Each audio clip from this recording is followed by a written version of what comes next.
Rahvusvahelise loomakaitsepäeva tähistamisest võtsid täna üle kogu Eesti osa loomadega tegelevad organisatsioonid, aga ka tavalised lihtsad inimesed, kel hea süda loomade jaoks alati avatud. Käidi loomade varjupaikades, koristati neid ja viidi loomakestele head paremat. Ka Tallinna loomade hoiupaigas oli täna vilgas tegevus. Toidukotti oli siia toomas ka nii mõnigi tuntud inimene. No tulin vaatama, kuidas Tallinnas elavad need kodutud koerad, et mis tingimustes. Ennem ei ole käinud siin? Ei ole, tulin tahtsigi tulla vaatama esimest korda. Milline see mulje on? Väga kena, väga ilus koht. Esimest korda, aga ma olen suur koerte armastaja. Nii, tere jõudu. Mis teid siia toob? Rahvusvaheline loomakaitsepäev. Kas te olete muidu varjupaigas varem ka käinud?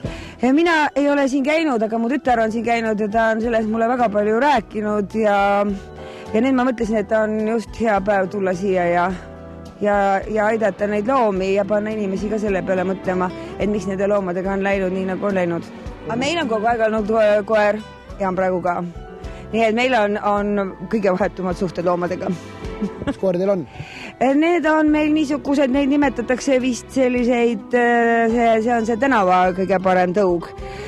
Need on Legrand ja need mõlemad on olnud suurepärased koerad, nii et soovitan kõigile.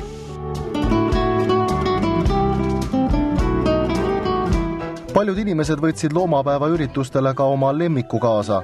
Nii mõnigi laskis oma lemmikule poole hinnaga ka kiibi panna. Miks te otsustasite, et kassil ka kiipi vaja on? Kui jalutama läheb, siis teab jälle. Leitakse üles. On ta ka selline kass, kes kõnnib oma päid, jah? Ei, aga võib juhtuda. Kauaks siis loomaarst siia majja jääb ja mis ta teeb siin? Esialgsete plaanide kohaselt kuuks ajaks, sooduskiipimiskampaania ajaks. Tuleme vastu siis kogu Tallinna elanikele, teeme nii koerte kui kasside kiipimist äärmiselt soodsa hinnaga 200 krooni koos registritasuga. Loomakaitseseltsi korraldatud üritusel oli mõeldud ka laste peale. Näiteks mängiti seal tuntud laste- ja loomakaitsja, näitekirjanik Loone Otsa eestvedamisel teatritükki Loomadraama.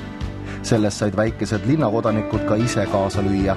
On tegelikult selles, et me õpetame lastele kätte selle looma rolli, et nad ei vaataks loomi mitte nagu inimese seisukohast, vaid nad vaataks nii, nagu loom võiks ennast tunda, nagu loomal võiks olla tunded, kui peremees teda näiteks hülgab, nagu loom ennast füüsiliselt tunneks, kui ta on kuskile kägarasse kokku surutud ja rihma otsast valla ei saa, et ta nagu tajub selle emotsionaalselt läbi nagu selle looma tunde ja ma usun, et sellel on ennetavalt päris suur väärtus.